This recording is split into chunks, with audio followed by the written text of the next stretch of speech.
Seguimos, amigos, en Diario de Campaña y vamos a recibir ahora a nuestro invitado de esta noche, el politólogo Óscar Botinelli, presidente de la consultora Factum. ¿Qué tal? Bienvenido. ¿Qué tal? ¿Cómo están? Un gusto, Óscar. Tenerlo de vuelta por acá. Lo tuvimos Sí, previo a las internas. Previo a las internas, creo que fue, ¿no? Previo a la interna, ahí cuando faltaba poquito. Sí. Así que ahora tenemos otro escenario ya planteado y ahí también en los descuentos. Le iba a preguntar, esto lo conversamos la otra vez, pero incluso vale la pena repasarlo. Usted ha mencionado en sus últimas columnas que las elecciones de este 2019 constituirán un hito histórico porque marcan el comienzo de una profunda transición del sistema político, ¿no? Lo ha comparado incluso con la elección del 16, la del 58, la del 71, cuando se rompe el bipartidismo, la del 2004, cuando gana el Frente Amplio. ¿Por qué es que la ve tan especial, digamos? Bueno, lo especial, si vemos la historia, 16-18 es cuando empieza de alguna manera la política moderna, el Estado moderno en Uruguay, donde realmente se puede empezar a hablar de una democracia, o más técnicamente, de una polarquía, elecciones plenamente competitivas. El 1958 es el primer cambio histórico. El Partido Colorado había gobernado de corrido desde el 16-18, incluso ya más discutible históricamente sobre los métodos de llegada al poder desde hacía 93 años. Por lo tanto, es el primer gran cambio en la historia del país. El 71 es cuando empieza a romperse el bipartidismo, ese formato bipartista histórico que comenzó en Uruguay. Para mí empezó mucho antes de cuando se festeja, empezó en 1825 con el lavallejismo, el riverismo. Ahí empieza a llegar a su fin con la aparición del Frente Amplio como una tercera fuerza relevante y caminar hacia un tripartidismo que dominó toda esa etapa. Luego tenemos el 2004, que es cuando se produce el cambio en que por primera vez un partido fuera de los partidos tradicionales alcanza no solo la presidencia de la República, sino la mayoría absoluta en las dos cámaras. Y ahora vamos en principio a un tetrapartidismo, es decir, 4 partidos relevantes. Cuando se habla de bipartidismo, tripartidismo, no es que hay solo 2. Cuando el bipartidismo había 6 partidos, pero relevantes era 2. Incluso hay un indicador que se llama número efectivo de partidos que toma el peso de los distintos partidos. Efectivamente daba un poco más de 2, después dio en torno a 3 y ahora esta elección va camino a dar casi 4.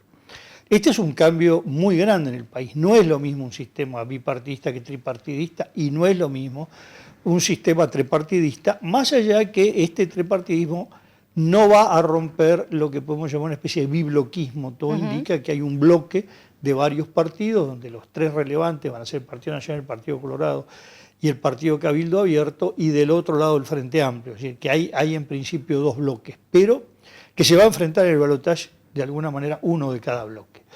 Y por eso consideramos que es histórico. Y lo otro histórico es que Uruguay tuvo 2 etapas de fundación de partidos políticos. La primera fue en 1825-1836, donde surgen las 2 colectividades tradicionales históricas, que son 2 de las 4 más antiguas del mundo, junto con los conservadores británicos y los demócratas de Estados Unidos.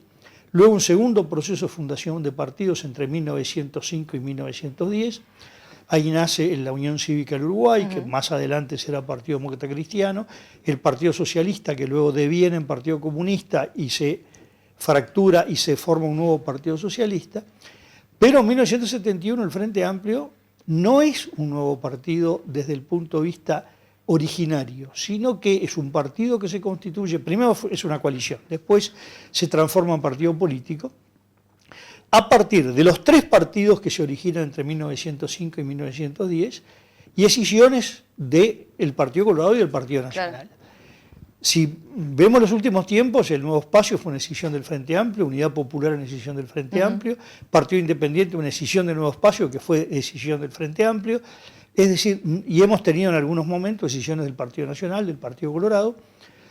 Precisamente el padre de Guido Manini Ríos fue diputado por una escisión del Partido Colorado, la Unión Demócrata Reformista, en 1958.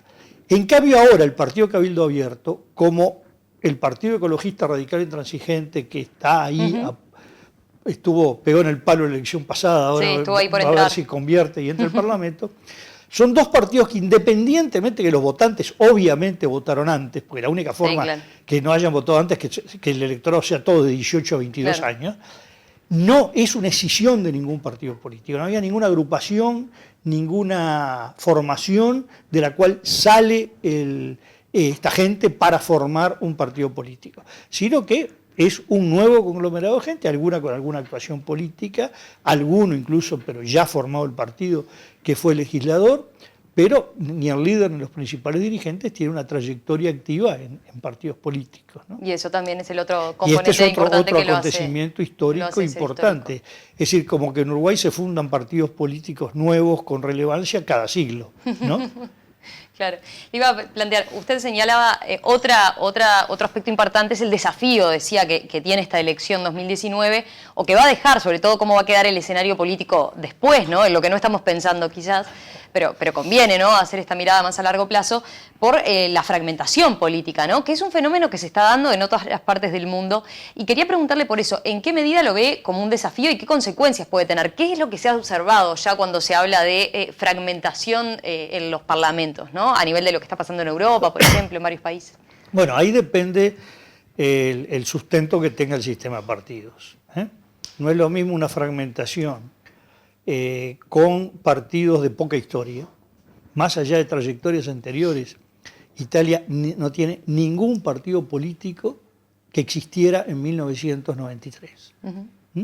Claro. Francia prácticamente lo mismo, con excepciones, pero el Partido Socialista es un partido muy menor después de haber sido uno de los grandes componentes del bipartidismo o tetrapartidismo francés.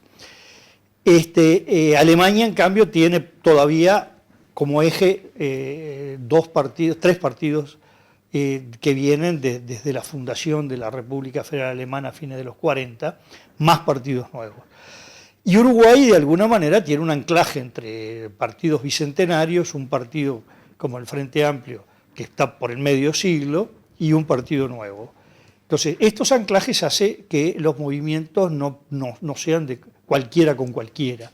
Las coaliciones son más coaliciones que se arman con mayores proximidades ideológicas.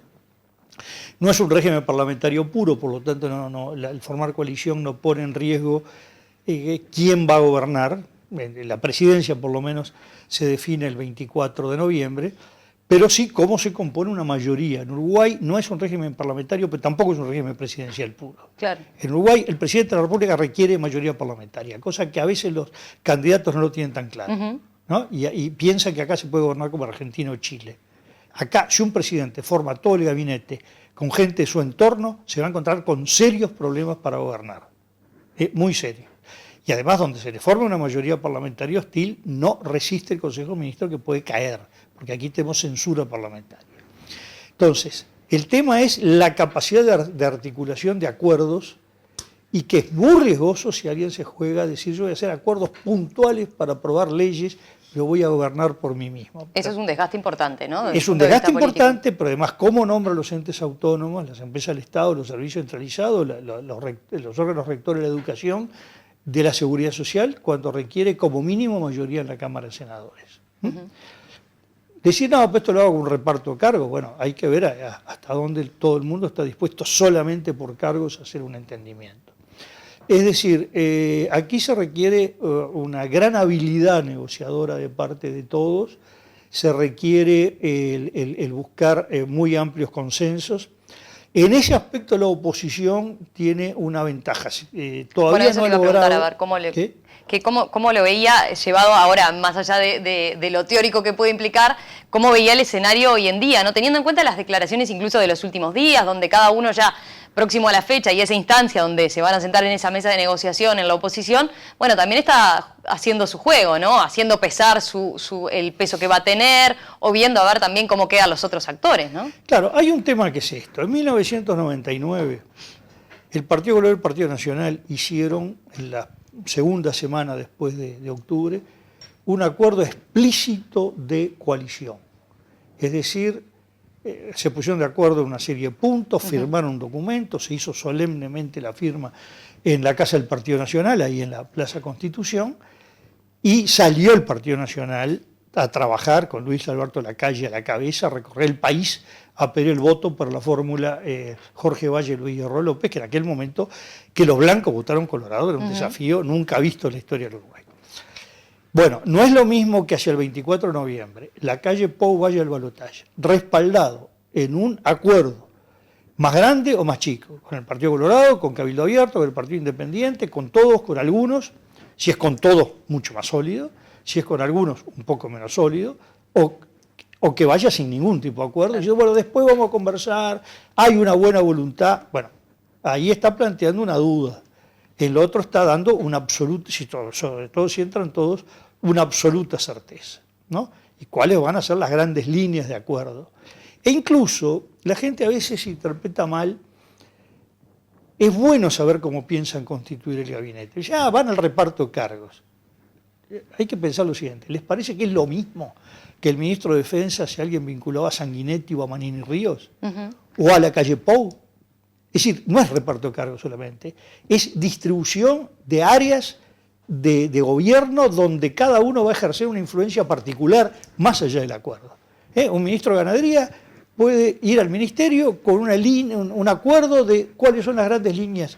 Después el que hace día a día decretos, resoluciones, es el ministro de Ganadería y puede ir dando énfasis a una cosa u otra. Por lo tanto, la distribución del gabinete es muy importante. En el caso del Frente Amplio, el desafío que tiene es que no tiene socios naturales y por lo tanto va a ir a construir una mayoría o por lo menos una tolerancia hacia el gobierno de parte del Parlamento a partir de obtener la presidencia de la República, ¿no? Sí, y ahí es más probable que tenga que ir, en caso de ganar el Frente Amplio, que sí tenga que ir a acuerdo tema por tema, ¿no? Bueno, depende. Todo depende de la voluntad del Frente Amplio como conjunto, del presidente de la República y, por supuesto, de los otros partidos. No hay ninguna incompatibilidad para que haga acuerdo con otros partidos. Bueno, pero en el arco opositor hay como cierta reticencia quizás a hacer un acuerdo a priori, ¿no? O por lo menos un acuerdo de gobierno. Hasta el 24 de noviembre no va a haber acuerdo con la oposición,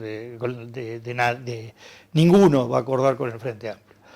Pero si gana Daniel Martínez anoche el 24 de noviembre, a partir del 25 el escenario cambia radicalmente, ya nadie va a estar jugando que le conviene electoralmente, estará quien dice, no, yo no quiero comprometerme con el gobierno, o quien dice, bueno, yo estaría dispuesto, si el plan esto, ahí puede haber desde una coalición de gobierno que no parece lo más probable, con ministros de otros partidos y con partidos de responsabilidades, a un partido que dice, bueno, nosotros vamos a apoyar al gobierno en base a un programa, lo apoyamos en el Parlamento, lo apoyamos en los entes autónomos, no nos comprometemos en la gestión de gobierno.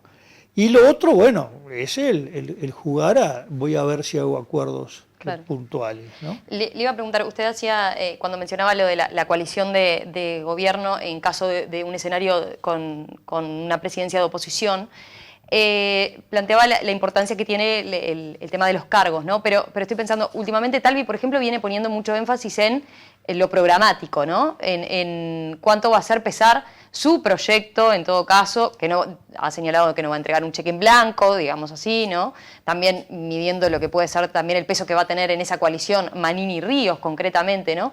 Desde el punto de vista de eso, de lo programático y de los programas, ¿cómo ve ese escenario para que lleguen a coincidencias realmente? Bueno, en economía parece bastante claro que hay coincidencias. Bueno, no así capaz en otros temas. Sí, por orden. Sí. Primero, no hay diferencia entre cargos y programa. No. No hay diferencia, ninguna. Es como dice, vota la gente por el candidato o por el programa. Es lo mismo. Un candidato es un programa. Es una forma de ver el mundo, es una forma de ver la sociedad. Y entre ocupar el cargo, un ministro de un partido determinado, y decir que la política que impulsa ese partido, más allá de un marco de acuerdo, va a tener un poco más de énfasis, no hay ninguna diferencia. Absolutamente ninguna. Y eso es lo que hay que entender. Creer que uno le puede dar un cargo a una persona y que se va a ejecutar el programa contrario es un absurdo. En materia económica, yo no sé si hay tantas coincidencias. Hay que ver, porque se está todavía en un nivel de muchas generalidades. Pero sin duda el Partido Cabildo Abierto tiene un énfasis en los aspectos de la producción agropecuaria que uno ve un poco mayor que el Partido Colorado, en algún aspecto sí con sintonías con el Partido Nacional, pero en cuanto al rol del Estado, es el grupo más el partido más estatista de los tres más relevantes, claramente. Sí, claro, yo le mencionaba pensando en el Partido Colorado y el Partido Nacional, las coincidencias en materia económica. Es cierto que en parecería materia de que entre el Partido abierto... Colorado y el Partido Nacional es donde habría mayores coincidencias en el plano económico, ¿no? Pero digo, los aspectos, siempre una coalición es producto de un diálogo, de una negociación. Negociación no es comprivendo. Negociación es cuáles son los temas que a uno le resultan prioritarios y cuáles puede considerar no tan importantes para transar con el otro. Nadie puede hacer un acuerdo diciendo, este es mi programa, usted lo acepta o lo deja. Bueno, muchas gracias, lo dejo. Entonces, ¿en qué nos podemos poner de acuerdo? Solamente en los que antes escribimos que coincidimos totalmente, eso es un acuerdo incompleto. El Frente Amplio, por ejemplo, tiene con los distintos partidos puntos de coincidencia. El tema es que una vez que si tiene la presidencia de la República, bueno, ¿cómo elabora sus acuerdos? No es un partido que está en el 100% de las cosas totalmente diferenciado de los otros partidos. También tiene áreas de coincidencia que se encuentran en muchos lados, ¿no? Hay aspectos del Partido Colorado que tienen una cercanía con el Frente Amplio, otros de Cabildo Abierto, también del Partido Nacional, es decir, siempre hay lugares para explorar coincidencias, ¿no? Bien, saliendo del tema de la coalición de gobierno, que era bien interesante porque es el escenario que tenemos que ver, a ver, de acá va a quedar marcado, ¿no? Con lo que pase el 27 de octubre. Le iba a preguntar, ¿cómo ve la campaña en estos últimos días en relación a su experiencia de tantas campañas? Diría que se está dando, se percibe mucho más tensión y confrontación, el nivel de intensidad y de agresividad ahora se incrementó en demasía, percibe grandes errores de alguno de los candidatos. Bueno, digamos, grandes errores no veo, sí, que siempre todos pueden hacer las cosas mejor. En general las últimas campañas se están manifestando siempre con una mayor agresividad hacia el final. Agresividad uruguaya, me decía el otro día un embajador respecto a su país, dice, si alguna vez en mi país tenemos esta campaña, consideramos que no hubo campaña, ¿no? Que fue un noviazgo. Es decir, el Uruguay estamos acostumbrados que alguna cosa que rechina un poco la vemos en términos dramáticos, lo cual es positivo como elemento de centripetar, digamos, la sociedad. Ahora, no veo nada en particular, puede haber pequeños errores, pero el tema es el siguiente. El grueso del voto está más o menos definido. El voto volátil, que va desde aquel que dice yo hoy votaría tal, pero me gusta tal otro, todavía puedo dudar en cambiar el voto, el que dice no, yo pienso en tal, pero no estoy seguro, y tiene otra opción, no, pero no estoy seguro. Bueno, desde ahí hasta el que duda muchísimo, y sobre todo incluso el que duda entre bloques, voto al gobierno o a la oposición, puede llegar a ser el 10% del electorado. ¿Y eso en relación a otras? ¿Cómo es? Bueno, más o menos lo mismo, ¿no? Sí. No hay mucha variación. Sobre todo, quizás ahora hay un poco más. Porque hay colegas suyos que han marcado eso, la volatilidad en particular que perciben de los votantes en esta elección. Bueno, la verdad, a ver, primero, no hay una volatilidad general. Lo que ocurre es que, por ejemplo, en la oposición, en la medida que hay varios partidos, sobre todo estamos viendo el Partido Colorado, el Partido Nacional, el Partido Independiente, el Cabildo Abierto, también el Partido de la Gente, bueno, puede haber dudas entre uno u otro de estos partidos, ¿no? Es decir, que no es una indecisión del punto de vista macro, no va a cambiar la relación entre gobierno y oposición. Es dentro de la oposición, claro, bueno, cuál es el que lo capta mejor, ¿no? Pero no vemos que sea una elección con tal nivel de volatilidad. Claro, por ejemplo, a esta altura ya se han despejado muchas incógnitas.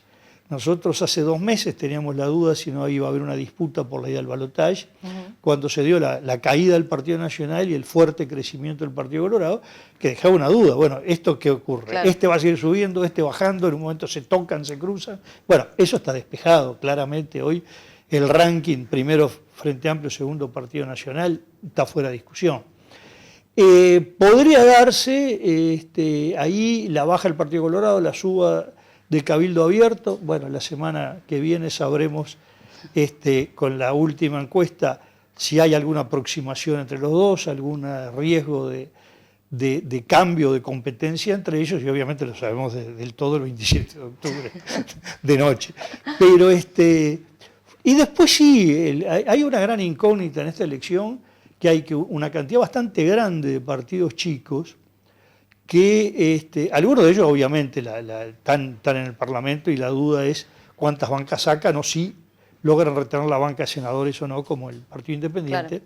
Claro, pero otros ingresan o no, o se ingresan y con plus, ¿no? Entonces, bueno, ahí está el Partido de la Gente, está Unidad Popular, que está en el Parlamento actualmente, está el Partido Ecologista Radical Intransigente, está el Partido Verde Animalista, y esto entonces también genera una serie de incógnitas. Pero no es lo mismo que entren dos partidos chicos con 3 bancas, a que entren los 5 y sumen 7 bancas, ¿no? Para la distribución global no es exactamente lo mismo, ¿no?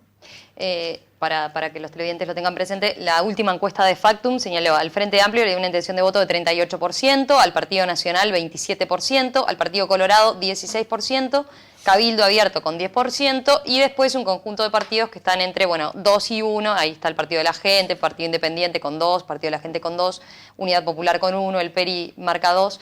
Le iba a consultar, ¿podemos describir un poco cómo ve a cada uno de los partidos? A ver, el Frente Amplio, en la medición de ustedes última, tuvo un pequeño descenso, ¿no? Sí, bueno, para la medición de Factum, con la metodología que usamos, nosotros vimos un ascenso del Frente Amplio entre fin del año pasado y el arranque de este. Y de febrero ahora lo hemos visto subiendo, bajando, pero siempre en una banda del 37 al 40%. Es decir, desde ese punto de vista, claro, no es lo mismo terminar la elección en el piso que en el techo de la banda. Y podría eventualmente superarla. No vemos que la baje. Pero en términos de largo plazo, el Frente Amplio lo vemos estable. En el último mes se puede observar una leve caída, muy tenue. El caso del Partido Nacional en general estuvo más en torno al 30%. El tema es que tiene una cosa engañosa el Partido Nacional, y es que la competencia interna concentra mucha adhesión que luego le cuesta retener. Este no es un problema de ahora, es un problema que se dio en las últimas internas, que se viene siempre verificando en todas las elecciones. Siempre después tiene un problema de no retener con el candidato elegido a todos los que previamente lo adherían. Y además sufrió, como sufrió el Frente Amplio, como sufrió el Partido Colorado, la aparición de Cabildo Abierto. Cabildo Abierto, sin duda, el que más les trajo electorado es el Partido Colorado, un poquito menos al Partido Nacional y un poquito menos al Frente Amplio, pero importante lo que les trajo el Frente Amplio. Pero el Partido Nacional se ve que la encuesta anterior nos había dado 26, la última 27, lo cual quiere decir que, bueno, parecería, si no hay nada extraordinario, que eso hay que considerarlo un piso. Después, si levanta más o no, bueno, se verá en los últimos días. Y el Partido Colorado sí es el que presenta un poco más incógnitas, porque es un partido que, si nos remontamos a un año y medio, un poco más de un año y medio atrás, era un partido del 7%. Bueno, ahí aparece Sanguinetti, empieza a crecer, y llega más o menos al 14-15%. Luego la aparición de Talvi, no es que apareció después que Sanguinetti, pero irrumpe para el grueso de la opinión pública, muy sobre la interna, y logra un resultado realmente espectacular, y sobre todo después de la interna que lleva el Partido Colorado al 19. Bueno, aparentemente esto no se ha sostenido porque pasó del 19 al 18 y del 18 al 16.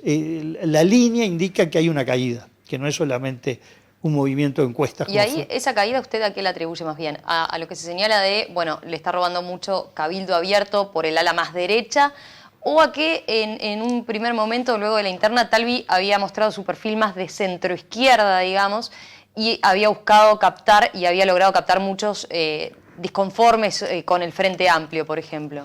Bueno, creo que las dos cosas. La primera es que lo primero ya se vio en la interna. Gran parte del resultado de la interna fue producto de lo que Cabildo Abierto le quitó al sanguinetismo. Y gran parte del resultado de la interna lo que Talvi captó de electorado potencialmente frente amplista. ¿no? Es decir, los dos fenómenos ya se vieron el 30 de junio.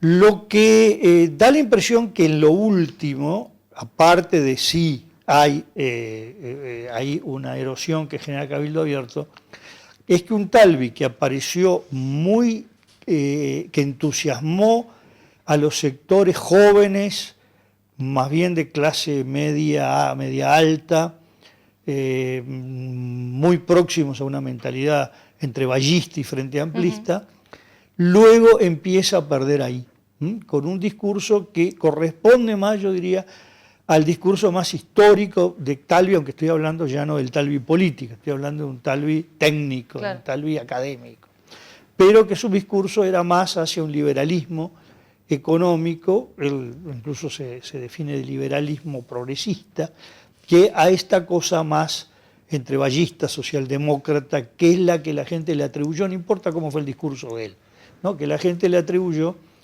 y que le dio en gran medida ese envión. Por otro lado, da la impresión de que el Frente Amplio tuvo en esos sectores alguna recuperación.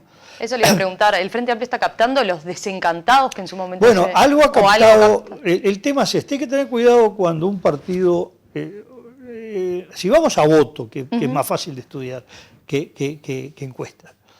El Frente Amplio entre el 2009 y el 2014 sacó el mismo porcentaje de votos. Y uno diría, tuvo la misma gente, no se movió. No, se movió mucho.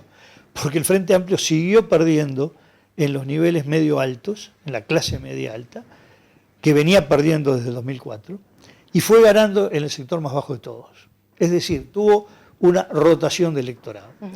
Y de alguna manera, este mantenimiento último, una de las hipótesis, es muy difícil dar conclusiones, los números son muy delicados, pero da la impresión de que el Frente Amplio lo que ha hecho es recaptar un electorado que estaba perdiendo, más joven, más de clase media alta, un electorado que se le estaba yendo, se le había ido hacia Talvi, y que le compensa lo que está perdiendo hacia Cabildo Abierto en el nivel bajo, que es importante, tan importante que esa especie de fonde que tuvo el Frente Amplio en Rivera, que lo llevó al cuarto lugar en la interna y que todo indica que no sale de ese cuarto lugar, es producto de la pérdida de un electorado directamente hacia Cabildo Abierto, un electorado del mujiquismo hacia el maninismo, digamos. Entonces ahí hay juegos de rotación, no solo que los números igual que decir que está estable, no, tuvo movimiento. Lo que pasa es que con unos compensa lo otro, ¿no? ¿Cómo entiende ese fenómeno que se dé esa coincidencia o que se haya dado ese traspaso? ¿De cuál? Del mujiquismo a Cabildo Abierto. Bueno, eso lo explicamos mucho en el programa anterior que estuve. El sentido de que Manini...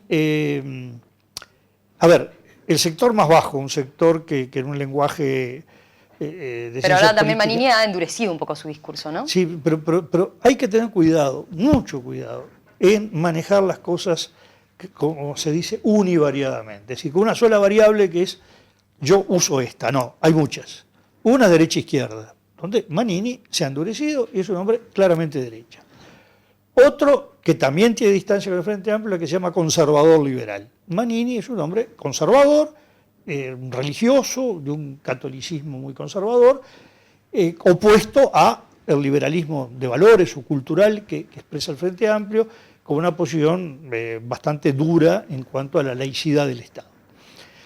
Pero después hay un eje que tiene que ver con lo económico, y en el eje económico Manini no corresponde a la visión más ligada al liberalismo económico. Al contrario, claro, es un hombre de una postura que coincide más con la visión más clásica del Uruguay. Y por otro lado hay un eje social, donde a veces el liberalismo económico se empalma mucho con el apostar a una sociedad muy competitiva, ¿no? Donde las personas compiten, ¿no? Bueno, que eso va en favor de la calidad, en favor del mejoramiento, en favor de que cada uno se supere. Y lo otro es el concepto igualitario o altamente social, que tiene otras consecuencias. Bueno, Manini tiene un discurso claramente social, ¿no? Es decir, cuando él habla del artiguismo, habla mucho de una visión social del artiguismo, no solo la visión militar, que se refleja mucho generalmente en la descripción del éxodo. Me aportaban ayer, bueno, también en el Artigas, de las misiones, de la destrucción de las misiones orientales, que él recoge mucho de toda esa población guaranítica o mestiza.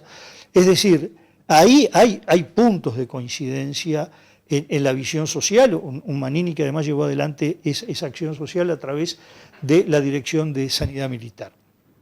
Y no hay que olvidarse que estos sectores, por debajo de los trabajadores más estables, más formales, se le puede llamar subproletarios, se le puede llamar marginales, aunque la palabra marginal es un poco extrema, porque son más categorías que esa. Es una clase social que necesita, que no tiene capacidad de defenderse a sí misma normalmente, que no tiene capacidad de organizarse, de acciones colectivas, y necesita un gran padre protector, que tenga autoridad, que sea duro si es posible y que lo proteja, que sea paternal. Esa figura que encarnó Pacheco Areco en Uruguay, que en un momento encarnó sobre todo Montevideo Tabaré Vázquez, que venía encarnando Mujica, también la encarna Manini. Y ahí es donde se produce el cambio de padre, de alguna manera, en ese sector, entre Mujica y Manini. Eso es decir, no, Manini está a la derecha, al frente a la izquierda, quiere decir que acá hay un salto al vacío. No, depende del eje que se tome. Depende el eje que se tome. También ya, pero esto no es para el sector bajo, para otros sectores quizás un poco más activistas, intelectuales, no hay que olvidarse que en el concepto geopolítico, un concepto muy regionalista, muy de mirar con mucha prevención a Europa y con mucha prevención a Estados Unidos, hay segmentos de izquierda y Cabildo Abierto que tienen exactamente el mismo discurso, tienen las mismas prevenciones, digamos, y el mismo anclaje regional. Que esto claramente es una diferencia de Cabildo Abierto, sobre todo con el Partido Colorado, pero también con algunos segmentos del Partido Nacional, ¿no? Bien. Botinelli, le agradezco muchísimo, como muchas siempre. Gracias a ustedes. Un gusto y gracias. Ya volvemos enseguida, seguimos con Diario de Campaña.